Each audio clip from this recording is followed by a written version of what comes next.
ಇನ್ನು ಮಹಾಲಿಂಗೇಶ್ವರರ ಚರಿತ್ರೆಗೆ ಪ್ರವೇಶ ಮಾಡೋಣ್ರಿ. ಮಹಾಲಿಂಗೇಶ್ವರರು ನೋಡ್ರಿ, ಹೆಸರಿನಾಗ ಮಹಾ ಐತಿ, ಹೌದಲ್? ಲಿಂಗ ಅಟ ಇಲ್ಲ, ಏನೈತ್ರಿ ಅಲ್ಲಿ ಮುಂದ? ಮಹಾ. ಮಹಾ ಅಂದ್ರ ದೊಡ್ಡದ್ರಿ. ಮಹಾಲಿಂಗ ದೊಡ್ಡ ಲಿಂಗ. ಎಂಥ ಮಹಾಲಿಂಗೇಶ್ವರರು ಅಂದ್ರೆ ಅವರ ಸಾಧನೆ, ಅವರ ಬೋಧನೆ, ಅವರ ಸಿದ್ಧಿ, ಅವರ ಏನು ಆಶೀರ್ವಾದ ಮಾಡಿ ಉದ್ಧರಿಸುವಂತ ಪರಿ ಬಹಳ ಅಪರೂಪ, ಬಹಳ ವಿಶೇಷ. ಇಂಥ ಮಹಾಲಿಂಗೇಶ್ವರರೇನಪ್ಪಾ ಅಂದ್ರೆ ಒಬ್ಬ ವೀರ ವ್ರತ ಹಿಡಿದ ಮನೆಗೆ ಹೋಗಿ ಬಂದರು. ನಾಗಯ್ಯನ ಮನೆಗೆ ಪಾದ ಹಾಕಿ ಬಂದರು. ಎರಡನೇದಾಗಿ ಏನ್ ಮಾಡಿದರು ಅಂದ್ರೆ ಕಣ್ಣಿಲ್ಲದ ರುದ್ರಮ್ಮನಿಗೆ ಕಣ್ಣನ್ನ ಕೊಟ್ಟರು. ಇವೆರಡಕ್ಕೂ ಮೊದಲು ಏನ್ ಮಾಡಿದ್ರು ಅಂದ್ರೆ ಸಿದ್ಧಾಯಿಗೆ ಆಶೀರ್ವಾದ ಮಾಡಿದ್ದು. ಮಹಾಲಿಂಗಪುರದೊಳಗೆ ಮಹಾಲಿಂಗೇಶ್ವರರಿಗೆ ಮೊಟ್ಟ ಮೊದಲ ಸೇವೆ ಸಲ್ಲಿಸಿದ ಶರಣೆ ಸಿದ್ಧಾಯಿ. ಎರಡನೇದ್ದು ನಾಗಯ್ಯನ ಪರಿವಾರ. ಮೂರನೇದ್ದು ರುದ್ರಮ್ಮ ಕಣ್ಣನ್ನ ಪಡ್ಕೊಂಡಿರುವಂತಹದ್ದು. ಈ ಎಲ್ಲ ಪ್ರಸಂಗಗಳಾದ ಮೇಲೆ ಮುಂದೆ ಮಹಾಲಿಂಗೇಶ್ವರರು ಚನ್ನಗಿರಿ ಒಳಗೆ ಉಳ್ಕೊಳಕತ್ತರು. ಅಲ್ಲಿ ನೂರಾರು ಭಕ್ತರು, ಸಾವಿರಾರು ಭಕ್ತರು ಬಂದು ಅವರ ಆಶೀರ್ವಾದ ತಗೊಂಡು ಹೊಂಟ್ರು ಅನ್ನುವುದನ್ನ ನಿನ್ನಿವರೆಗೂ ನೋಡಿದ್ರಿ. ಇದು ಸುದ್ದಿ ಏನಾತು ಅಂದ್ರೆ ರುದ್ರಮ್ಮ ಕಣ್ಣು ಬಂದಗಳೇನ ಏನಾತು ಅಂದ್ರೆ ಎಲ್ಲಾ ಕಡೆ ಸುದ್ದಿ ಹಬ್ಬಿತ್ರಿ. ಮುಧೋಳ, ಈಗ ಮುಧೋಳತ್ತಾರೆ, ಅವಾಗ ಮುದುವಳಲು ಅಂತಿದ್ರತ್ತೆ. ಅದಕ್ಕಿಂತ ಮೊದಲ ಮೋದಪುರ ಅಂತ ಕರಿತಿದ್ರತ್ತೆ. ಹೆಂಗ ಮಾಲಿಂಗಪುರಗ್ ನರಗಟ್ಟಿ ಅತ್ತಿದ್ರಲ್ಲ, ನರವಾಲ ನರಗಟ್ಟಿ ಅತ್ತಿದ್ರಲ್ಲ, ಹಂಗ ಮುದೋಳಕ್ಕ ಮುದುವಳಲು, ಮೋದಪುರ ಹಿಂಗೆಲ್ಲ ಕರಿತಿದ್ರು. ಮುಂದೇನಾತು ಅಂದ್ರೆ ಅಲ್ಲಿವರೆಗೆಲ್ಲ ಸುದ್ದಿ ಹಬ್ಬಿದಾಗ ಆ ಮುಧೋಳದೊಳಗೆ ಸಂಸ್ಥಾನಿಕರಿದ್ದರು, ರಾಜರು, ಘೋರ್ಪಡೆ ಮನೆತನದ ರಾಜರು ಆಳ್ತಾ ಇದ್ರು. ಮುಧೋಳ ಸಂಸ್ಥಾನ ಅಂತಲೇ ಹೆಸರು. ಜಮಖಂಡಿ ಸಂಸ್ಥಾನ, ಮುಧೋಳ ಸಂಸ್ಥಾನ, ನರಗುಂದ ಸಂಸ್ಥಾನ, ಕಿಲ್ಲಾ ತೊರಗಲ್ಲ ಸಂಸ್ಥಾನ, ರಾಮದುರ್ಗ ಸಂಸ್ಥಾನ, ಹಿಂಗ ನೂರಾರು ಸಂಸ್ಥಾನಗಳ್ರಿ. ಅದರಾಗ ಮುಧೋಳನು ಕೂಡ ಒಂದು ಸಂಸ್ಥಾನಿಕರ ಆಡಳಿತದ ಕ್ಷೇತ್ರ ಆಗಿತ್ತು. ಆ ಮುಧೋಳದ ರಾಜನಿಗೆ ಸುದ್ದಿ ಬಡಿತು, ನಮ್ಮ ಕ್ಷೇತ್ರದಾಗ ಇಂಥ ಒಬ್ಬ ಪುಣ್ಯಾತ್ಮ, ಮಹಾತ್ಮ, ತಪಸ್ವಿ ಅದಾರ ಅಂತ ಅನ್ನೋದು ನಮಗ್ ಗೊತ್ತಿದ್ದಿಲ್ಲಲ್ಲ. ಅವರನ್ನು ನೋಡಬೇಕು, ಅವರನ್ನ ಕಾಣಬೇಕು, ಅವರಿಗೆ ನಾನು ಭಕ್ತಿಯನ್ನ ಸಲ್ಲಿಸಬೇಕು ಅನ್ನುವಂತ ಅಭಿಮಾನವನ್ನು ಇಟ್ಕೊಂಡು ಮುಧೋಳದ ರಾಜ ಬಹಳ ಅಭಿಮಾನದಿಂದ, ಬಹಳ ಭಯಭಕ್ತಿಯಿಂದ ಬರಬೇಕು ಅಂತ ಸಜ್ಜಾದ. ತನ್ನ ಅನೇಕ ಮಂತ್ರಿವರೆಣ್ಯರಿಗೆಲ್ಲ ಕರೆದು ಈ ವಿಷಯವನ್ನು ತಿಳಿಸ್ತಾನೆ. ಬರೀ ಮುಧೋಳದ ಮಹಾರಾಜ ಎಲ್ಲರನ್ನೂ ಕರೆದು ಮಹಾಲಿಂಗ ಸ್ವಾಮೀಜಿಯವರನ್ನ ಭೇಟಿಯಾಗುವಂತ ವಿಷಯವನ್ನು ತಿಳಿಸ್ತಾನೆ. ಸರಳವಾಗಿ ಹೋಗೋದಲ್ಲ, ತನ್ನೆಲ್ಲ ರಾಜ್ಯದ ಪ್ರಮುಖರನ್ನ, ತನ್ನ ಮಂತ್ರಿ ಮಹೋದಯರನ್ನ ಕರ್ಕೊಂಡು ಆನೆ, ಕುದುರೆ, ಒಂಟೆ ಈ ಎಲ್ಲ ಸದರನ್ನ ತೆಗೆದುಕೊಂಡು ಹೋಗ್ತಕ್ಕಂಥ ಸಂದರ್ಭದು. ಅವಾಗ ಆ ರಾಜ ಮುಧೋಳದಿಂದ ನರಗಟ್ಟಿಗೆ ಬರ್ತಾನೆ ಎನ್ನುವ ವಿಷಯವನ್ನ ಮಂತ್ರಿಗಳು ಆ ದಾರಿಯಲ್ಲಿ ಬರ್ತಕ್ಕಂಥ ಎಲ್ಲಾ ಊರುಗಳಿಗೆ ತಿಳಿಸ್ತಾ ಬರ್ತಾರೆ. ರಾಜ ಈ ದಾರಿಯಲ್ಲಿ ತನ್ನ ಉತ್ಸವದ ಮೂಲಕ ನರಗಟ್ಟಿಗೆ ಹೋಗುವಂಥವನಿದ್ದಾನೆ, ಮಹಾಲಿಂಗ ಸ್ವಾಮಿಗಳನ್ನ ಭೇಟಿಯಾಗುವಂಥವನಿದ್ದಾನೆ. ನೀವೆಲ್ಲರೂ ಆ ರಾಜನ ದರ್ಶನವನ್ನ ಮಾಡ್ಕೋಬೇಕು, ರಾಜನಿಗೆ ನಿಮ್ಮ ಸೇವೆಯನ್ನ ಮಾಡಬೇಕು. ರಾಜ ನಿಮ್ಮ ಊರಿನಲ್ಲಿ ಹಾದು ಹೋಗುವಾಗ ನೀವೆಲ್ಲರೂ ಎದುರುಗೊಂಡು ಆತನಿಗೆ ಆರತಿ ಮಾಡಿ, ಹೂ ಹಾರಿಸಿ, ಆತನಿಗೆ ಗೌರವ ಸಲ್ಲಿಸಿ ಬೀಳ್ಕೊಡಬೇಕು ಅನ್ನುವಂಥ ಒಂದು ವಿಷಯವನ್ನ ಮಂತ್ರಿಗಳು ದಾರಿಯಲ್ಲಿ ಬರ್ತಕ್ಕಂಥ ಎಲ್ಲಾ ಊರುಗಳಿಗೆ ತಿಳಿಸ್ತಾ ಬರ್ತಾರೆ. ಆಯಾ ಊರವರಿಗೆ ಬಹಳ ಸಂತೋಷ ಆಯ್ತು. ಅವಾಗೆಲ್ಲ ರಾಜ ಪ್ರತ್ಯಕ್ಷ ದೇವರು. ರಾಜ ಆಳುವಂಥ ಆ ಎಲ್ಲ ಕ್ಷೇತ್ರದೊಳಗೆ ಇರ್ತಕ್ಕಂಥ ಪ್ರತಿಯೊಬ್ಬ ಪ್ರಜೆ, ಸಾಮಾನ್ಯನಾದವನು ಕೂಡ ರಾಜನಿಗೆ ನಿಷ್ಠನಾಗಿ, ರಾಜನಿಗೆ ಭಕ್ತಿಯನ್ನ ಸಲ್ಲಿಸಿ ತನ್ನ ಸೇವೆಯನ್ನ ಮಾಡಬೇಕಾಗಿತ್ತು. ರಾಜನ್ ಕಾಣೋದು ಬಹಳ ದುರ್ಲಭ ಆಗಿತ್ತು. ಎಲ್ಲರಿಗೂ ಸಿಗ್ತಾ ಇರಲಿಲ್ಲ, ಎಲ್ಲ ಕಾಲಕ್ಕೂ ಸಿಗ್ತಾ ಇರಲಿಲ್ಲ. ಅಂಥ ರಾಜನ್ನ ನೋಡ್ಬೇಕಲ್ಲ. ರಾಜನನ್ನ ನೋಡೋದಷ್ಟೇ ಅಲ್ಲ, ನಮ್ಮ ಸೇವೆಯನ್ನ ರಾಜನಿಗೆ ಸಲ್ಲಿಸಬೇಕಲ್ಲ. ನಮ್ಮನ್ನ ಆಳುವ ದೊರೆ, ನಮ್ಮನ್ನ ಕಾಯುವ ದೊರೆ, ನಮಗೆಲ್ಲ ಅನ್ನಾಶ್ರಯವನ್ನ ಕೊಡ್ತಕ್ಕಂಥ ದೊರೆ, ಅಂಥ ದೊರೆಯನ್ನ ನಾವು ಗೌರವಿಸ್ಬೇಕು ಅಂತೇಳಿ ಎಲ್ಲಾ ಊರೊಳಗೆ ಮಾತಾಡಿಕೊಂಡ್ರು. ಊರೆಲ್ಲ ತಳಿರು ತೋರಣಗಳಿಂದ ಸಿಂಗಾರ ಮಾಡಬೇಕು, ಎಲ್ಲಾ ಬಾಗಲುಗಳ ಮುಂದೆ ರಂಗವಲ್ಲಿ ಹಾಕಬೇಕು. ಎಲ್ಲರೂ ಕೂಡ ಏನಪ್ಪಾ ಅಂದ್ರೆ ಅದು ಕರಡಿ ಮಜಲ್ ಇರಬಹುದು, ಭಜನಾ ಮೇಳ ಇರಬಹುದು, ಇನ್ಯಾವುದೇ ಡೊಳ್ಳು ಮೇಳ ಇರಬಹುದು, ಆ ಎಲ್ಲವುಗಳನ್ನು ತಕ್ಕೊಂಡು ಬಂದು ರಾಜನನ್ನ ಎದುರುಗೊಳ್ಳಿಕ್ಕೆ ಹೋಗ್ಬೇಕು. ಮುತ್ತೈದೆಯರೆಲ್ಲ ಆರತಿಯನ್ನ ಬೆಳಗಬೇಕು. ಹಿರಿಯರೆಲ್ಲ ಸೇರಿ ಹೂಹಣ್ಣು ಅರ್ಪಣೆ ಮಾಡಿ ರಾಜನಿಗೆ ಗೌರವಿಸಬೇಕು. ಇದೆಲ್ಲ ತಯಾರಿ ನಡೀತ್ರಿ ಎಲ್ಲಾ ಊರೊಳಗೆ. ರಾಜ ಹೊರಟ, ಸಿಂಗಾರಗೊಂಡಂತ ಆನಿ ಮೇಲೆ ರಾಜ ಕುಂತ. ಮುಂದೆ ಏನಪ್ಪಾ ಅಂದ್ರೆ ಕಾಲ್ದಳ, ಅಶ್ವದಳ, ಆಮೇಲೆ ಏನಪ್ಪಾ ಅಂದ್ರೆ ಒಂಟೆ, ಮುಂದೆಲ್ಲ ಸೈನ್ಯ ನೋಡ್ರಿ, ಮಂತ್ರಿ ಮಹೋದಯರು. ಆಮೇಲೆ ಏನಪ್ಪಾ ಅಂದ್ರೆ ಅಲ್ಲೆಲ್ಲ ನಗಾರಿಯನ್ನ ಬಾರಿಸುವಂತಹದ್ದು, ಕಹಳೆ ಊದುವಂತಹದ್ದು, ಎಲ್ಲಾ ಭಾಜಾ ಭಜಂತ್ರಿನೆಲ್ಲ ತಗೊಂಡು ತನ್ನ ಬಿರುದು ಬಾವಲಿಗಳನ್ನ ಕೂಗಿಸಿಕೊಂಡು ಛತ್ರ ಚಾಮರಗಳನ್ನು ಬೀಸಿಸಿಕೊಂಡು ರಾಜ ಮುದೋಳದಿಂದ ಹೊರಟ. ಎಲ್ಲಾ ಊರೊಳಗೆ ಆತನಿಗೆ ಭವ್ಯ ಸ್ವಾಗತ ಆತ್ರಿ ರಾಜನಿಗೆ. ಹೀಗೆ ಎಲ್ಲಾ ಊರೊಳಗೆ ಆ ಸಂಭ್ರಮ ಸಡಗರದ ಸ್ವಾಗತ, ಮೆರವಣಿಗೆ ಎಲ್ಲ ನಡೀತು. ಮಹಾಲಿಂಗಪುರ ಸಮೀಪ ಬಂತ್ರಿ. ಮಹಾಲಿಂಗಪುರ ಇನ್ನೂ ಆಗಿರ್ಲಿಲ್ಲ, ಅವಾಗ ಇನ್ನು ನರಗಟ್ಟಿ ಆಗಿತ್ತು. ಅವಾಗ ಅಲ್ಲಿಯ ಜನ ಎಲ್ಲ ಪ್ರಮುಖರೆಲ್ಲ ಕೂಡ್ಕೊಂಡು ಊರ ಹೊರಗೆ ಈಗೇನು ಮಹಾದ್ವಾರ ಕಟ್ಟಾರ ಅದಕ್ಕಿಂತ ಅಚಿಕ್ ರಾಜನ್ನ ಎದುರುಗೊಳ್ಳಾಕ್ ಬಂದ್ರು. ಎಲ್ಲರೂ ಹಾದಿ ಒಳಗೆ ನಿಂತು ರಾಜನಿಗೆ ಆರತಿಯನ್ನ ಮಾಡಿ ಹೂ ಹಾರಿಸಿ ಎಲ್ಲ ವಾದ್ಯ ವೈಭವಗಳಿಂದ ರಾಜನಿಗೆ ಜೈಘೋಷವನ್ನ ಹಾಕಿ ಊರಾಗ ಬರಮಾಡಿಕೊಂಡ್ರು.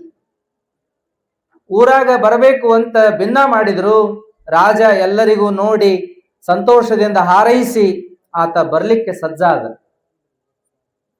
ಬರುವಾಗ ಏನಾಯ್ತು ಅಂದ್ರೆ ಆನೆ ಯಾರೋ ನೋಡಿದ್ದಿಲ್ಲ, ಕುದುರೆ ಯಾರೋ ನೋಡಿದ್ದಿಲ್ಲ, ಒಂಟಿ ಯಾರೋ ನೋಡಿದ್ದಿಲ್ಲ, ರಾಜನನ್ನ ಬಹಳ ಜನ ನೋಡಿದ್ದಿಲ್ಲ, ವಾದ್ಯ ವೈಭವ ಇಂಥ ಜಾತ್ರೆ ಯಾರು ನೋಡಿದ್ದಿಲ್ಲಲ್ಲ. ಅವರೆಲ್ಲರೂ ನೀ ಮುಗಿಬಿದ್ದು ನೋಡಾಕ್ ಬಂದಿದ್ರು. ಅವಾಗ ಏನಾಯ್ತು ಅಂದ್ರೆ ಆ ಗದ್ದಲದೊಳಗೆ ಯಾರೋ ಸರಿತಿದ್ರು, ಯಾರೋ ಸರಿತಿದ್ದಿಲ್ಲ, ಯಾರೋ ನುಗ್ಗಿಸ್ತಿದ್ರು, ಯಾರೋ ಹಿಂಗ್ ಜಕ್ಕೋತಿದ್ರು, ಹೀಗೆಲ್ಲ ಇತ್ರಿ. ಜಾತ್ರೆ ಗದ್ದಲ ಅಂದ್ರೆ ನಿಮ್ಗೆ ಗೊತ್ತಲ್ಲ.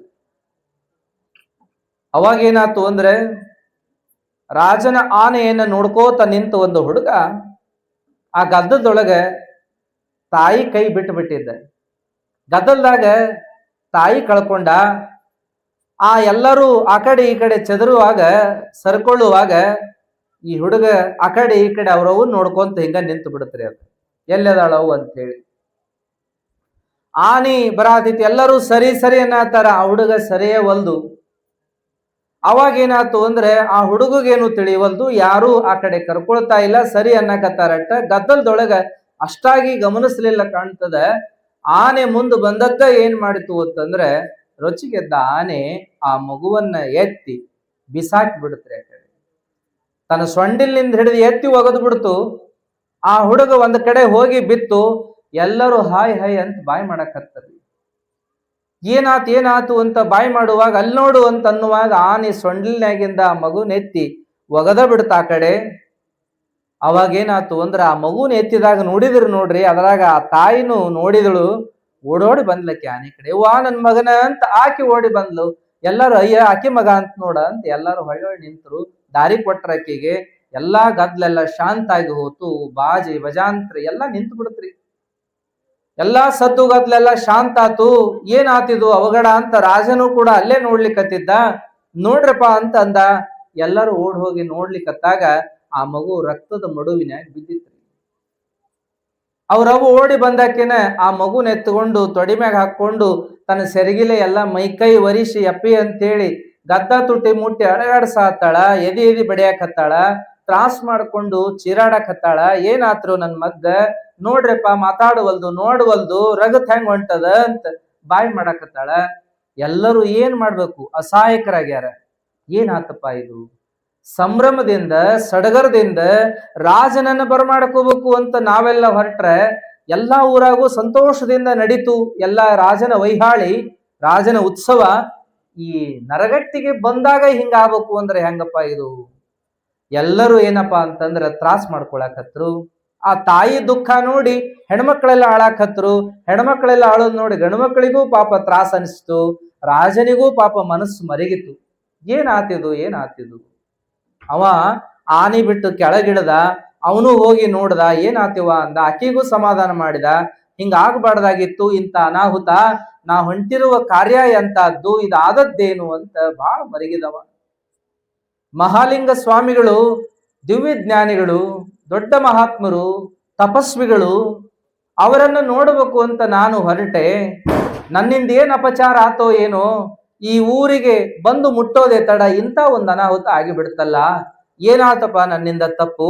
ಅಯ್ಯೋ ಮಹಾತ್ಮ, ಏನಾದ್ರೂ ತಪ್ಪಾಗಿದ್ರೆ ನನ್ನನ್ನ ಕ್ಷಮ ಮಾಡು, ಏನಾದ್ರೂ ಶಿಕ್ಷಾ ಕೊಡುದಿದ್ರೆ ನನಗೂ ಕೊಡು, ಆ ಮಗುವಿಗೆ ಯಾಕೆ ಕೊಟ್ಟೆಪ್ಪ ಅಂತ ಅವನು ಬಹಳ ತ್ರಾಸ ಮಾಡ್ಕೊಂಡ. ರಾಜ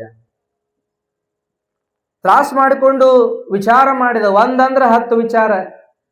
ನಾನು ಸರಳ ಒಬ್ಬನ ಬಂದು ಹೋದ್ರೆ ಚಲೋ ಆಕಿತ್ತ ಏನ, ನಾನು ರಥದೊಳಗ ಬಂದ್ಬಿಟ್ರೆ ಚಲೋ ಆಕಿತ್ತ ಏನ, ಈ ಆನಿ ಒಂಟಿ ಕುದುರೆ ಎಲ್ಲಾ ಸದರು ತಗೊಂಡು ಎಲ್ಲಾ ಉತ್ಸವ ವೈಹಾಳಿ ಮಾಡ್ಕೋತ ಬರುದು ಅವಶ್ಯ ಇದ್ದಿದ್ದಿಲ್ಲ ಏನ. ನೋಡಾಕ್ ಹೊಂಟಿದ್ದು ಗುರುಗಳನ್ನ, ನೋಡಾಕ್ ಹೊಂಟಿದ್ದು ಮಹಾತ್ಮರನ್ನ, ನೋಡಾಕ್ ಹೊಂಟಿದ್ದು ತಪಸ್ವಿಗಳನ್ನ, ನಾ ಆನಿ ಏರಿ ಹೊಂಟ್ರ ಇದು ತಪ್ಪಾತಲ್ಲ, ಇದು ಅಹಂಕಾರದ ಪ್ರತೀಕ ಆತು. ಬಹುಶಃ ಅದಕ್ಕೆ ಹಿಂಗಾತೋ ಏನು ನೋಡ್ರಿ.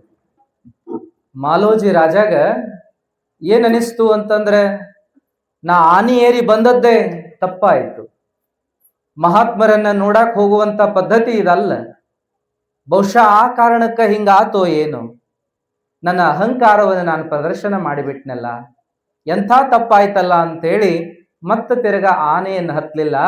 ಅಲ್ಲಿಂದ ಆತ ಕಾಪಾಡಪ್ಪ, ತಪ್ಪಾಯ್ತಪ್ಪ ಅಂತ ಹೇಳಿ ಅದೇ ಒಂದು ಜಪ ಮಾಡಿಕೊಳ್ತ ಮಹಾಲಿಂಗೇಶ್ವರರು ಎಲ್ಲೆದಾರ ಅಂತ ಅವ್ರ ಕಡೆ ಹೊರಟಾರೆ. ಆತನ ಹಿಂದೆ ಆ ಮಗು, ಪ್ರಾಣ ಬಿಟ್ಟ ಮಗುವನ್ನು ಕೂಡ ತಾಯಿ ಎತ್ತಿಕೊಂಡು ಆಕೆನೂ ಹಿಂದಿಂದ ಹೊರಟ್ಲು. ಮಹಾಲಿಂಗೇಶ್ವರ, ಏನಪ್ಪಾ ಇದು?